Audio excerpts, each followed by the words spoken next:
Attorney broker John McConnin here with an update on the real estate market in 2019. We're going to discuss three things: whether prices are going up or down, whether they might go up or down in 2019. I'm going to call that one subject. Two, whether you should be buying a house in 2019.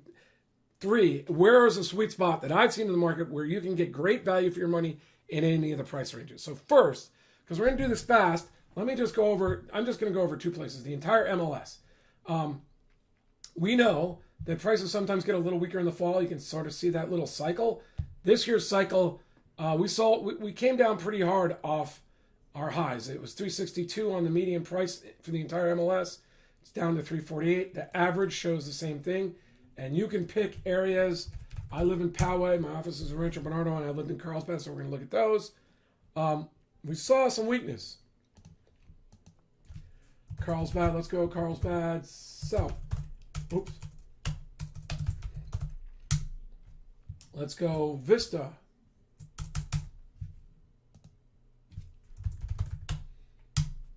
And let's go, I don't know, La Jolla. I actually know because I was looking at this the other day.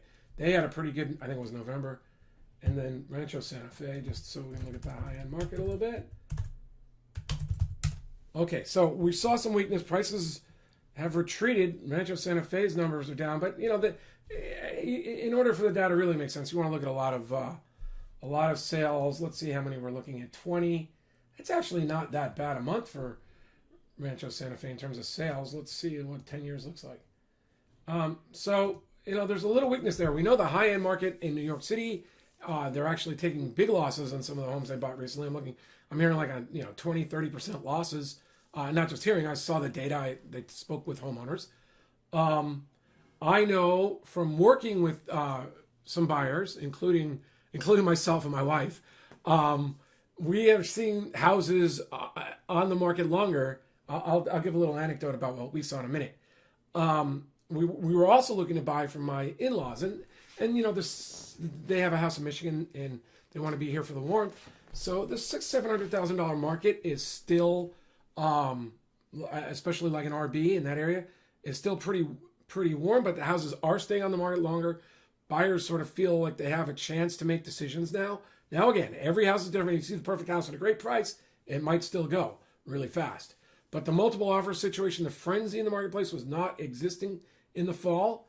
I know that on a fixer-upper in the wine country states in Poway, we were looking to move up a little bit because the house we're in needs a little work in Poway. And a house that I thought was 1.617 and needed a lot of work was on the market for 1.2. I figured we needed to put, it would have been $250, $300 to put in it to make it look great. So there wasn't much of a cushion there, so I wasn't that motivated. Then we saw it drop to $1 million. I called the guy. I said, hey, can we have 45 to 60 days to sell? Can I actually have 15 to 30 days to sell my house and then 30 days to close? I needed 45, 60 day contingency. I needed contingency to sell my home so I could buy his. He said, well, we're getting a lot of showings. Call me back in a few days.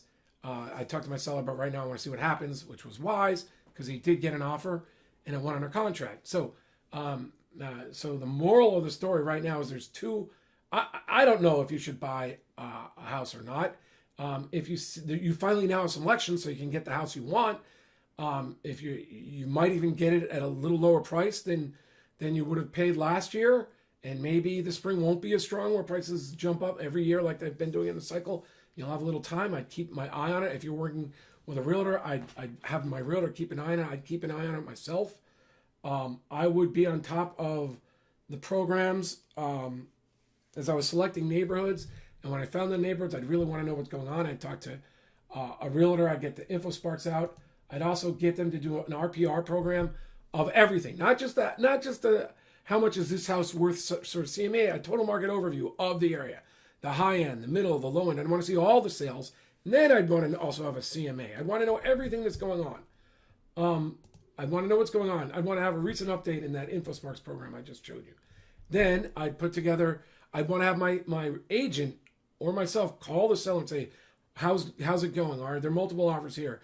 If we came in a little under market, would your client be interested in that? I mean, right now, well, I've always known this. You need a good communicator because you can call the seller's agent, and some seller's agents, especially the smart ones who represent people well, don't mind giving out information, especially if it's information that's going to help them sell the home. And, for instance, for the last 5 to 10 years, buyers after they got beat out eventually would start calling the listing realtor and ask the listing realtor, hey, if I'm working with you, can I get this home? And they'd say, well, I have 4 or 5 guys, and they'd even be able to select who was going to get it. And then they'd put it on the market and have it sold that day or within 2 or 3 days because they already had the offers. That is still going on. So that brings, and we're going to get into that in our third segment today. But first of all, let me just say that I think the 2 sweet spots I've seen in the market, and I will have other videos linked to in the description here, or even at my website. There's unquestionably an opportunity for people with the cash to fix up homes, to buy fixer-uppers right now, because many of the investors have left. I've sold homes that needed fixer-ups because I have some trustees who let me sell homes when, sometimes the estates don't choose not to fix up. I've sold a lot of fixer-uppers the last 2 or 3 years, and I have a whole list of investors. When I was looking to buy a fixer-upper, I was calling them up, asking if they had crews, asking them how much it would take to fix up the home. I had a lot of conversations. Almost all the people I called are no longer in this market, and they told me to be careful because their last homes, they either took losses or they were on the market for a long time, and they thought the market was pretty sketchy for investors. So I think what's reflected is that the fixer-uppers are having to drop their prices now because there's not so many people competing for them. And I saw an opportunity where even if I put $200,000 in a house in a nice neighborhood here in Poway in the wine country estates, there was still, after I fixed it up and made it look perfect, there may have been still a $200,000 cushion. So we're looking at houses, fixer-uppers maybe being 30-40% below market for normal investors in some circumstances, and they're on the market longer. So major opportunity there. If you can wait for the repairs, like that's annoying for some people, annoying, 2 or 3 months to move in or their house under construction while they're living there. So if you can wait while you're fixing it up and you have the cash to do it, because normal mortgages, if an inspector finds problems, you might not be able to get a mortgage on the house. So you can, and that's why you should talk to a realtor familiar with that area. And it could be, give me a call if need be. But there's a major opportunity there for fixer-uppers. And then secondly, I've had other videos on this, and I will put some links in. Just an incredible opportunity to buy houses with solar on those, especially when the sellers own the solar. When they own it outright or they have a solar loan or something. Well, in most circumstances, the seller's either going to have to pay off the solar loan before they can sell the house because they're not going to, the solar company's not going to let them sell, have a buyer. A buyer with a loan is not going to let the buyer buy the property and let their loan be subordinated to the solar loan. So the seller is going to have to pay off that loan. So most sellers, when I've looked for clients and for my videos, most sellers are saying they own the solar homes outright. So that means that it's going to be paid off. Now, I have solar on my house. We save $300, $400, $500 a month. Now we have a $200 something solar loan fee, so we're saving $200 a month, maybe $300. And then once we pay that off in 10 years, we should have 10, 15 years of very good performance out of our solar panels and system and save a massive amount of money every month. So if you're saving, so the bigger your house, the more electricity. If you have a solar system set up to power that, you might be saving $400, $500, $600, $700 a month in electricity. $700 is extreme, but it might be on a big house. And that, in terms of its equivalent mortgage, in terms of buying power, can be like 5 or 10% discounts to current market rates. So, so look at fixer-uppers, look at solar, and then if you are going to buy in this market, how are you going to? Here, let me drink out of this is a water mug. It was a gift, and I love it because no one else in the house takes my water mug or even puts it in the dishwasher. I get to determine when it needs to be cleaned. So anyway,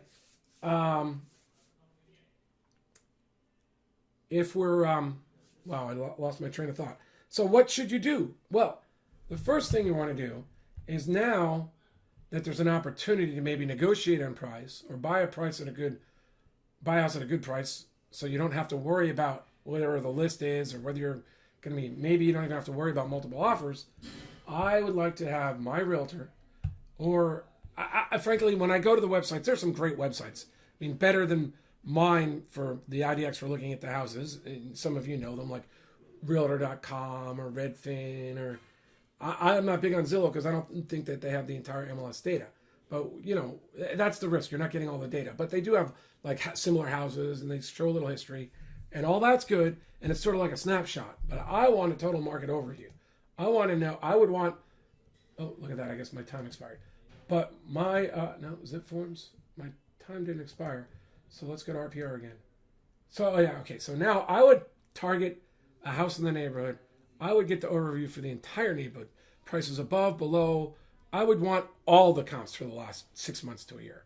And then I want to narrow down on the price on the particular property I'm looking at. And then I would understand that that's a computer-generated price. And this house may look better than average or be better than average.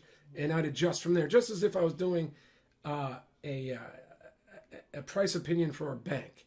Or, you know, an appraisal is a little more detailed. But I would try to get to appraisal level of the comps in this home against the prices. And then I would have my realtor call up, and I would talk to that listing agent, and I would get some information. You know, some of the typical questions are: the sellers in a rush? Do they need to move? Do they need the cash now? Some sellers will get, some realtors hoping to help their sellers sell their home may give some of that information. I would want to know for sure if there's multiple offers, if there's already been offers that have been rejected. I mean, you gather in all the information so then you can decide how to make an offer and what your strategy is. And finally, if you are in a competitive market still in the spring, and you want to buy a home and go directly to I'll make a whole other video on why people want to go with the listing agents. In fact, I'll have a solar home video, working with the listing agent video, and some of the other videos linked at the bottom of my YouTube video here. But I would seriously consider, in those circumstances, talking to the listing agent, seeing if they're willing to cooperate. Maybe you'd hire me as an attorney or a realtor who will split a referral fee with you, or just work for a smaller amount of money, and you can buy directly through the agent, so you can go to the top of the line.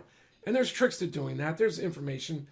The person you're working with needs to talk to those agents, because most agents, when they're talking to homeowners, well, I'll discuss that in the other videos. So anyway, my name is John McConnin. I'm a real estate attorney and broker here in San Diego. I basically have a few programs here that I mentioned, but let's just say that if you want to work with me, whether you're selling or listing a home, we can get you just like you're hearing those advertisements for some of the services on TV. We will be able to work with you on your goals, discuss them, and then we can refer your purchase or sale out to a realtor in many circumstances, ask for a significant referral fee, and instead of just putting a lawyer on your team for free, you'll put a lawyer on your team and you will get some cash back, maybe significant cash back. So give me a call at 760-896-4663. That's me. Leave a message. It's my cell phone. Or you can go to winnerscheck.com. Let me just say this. I'll even do this.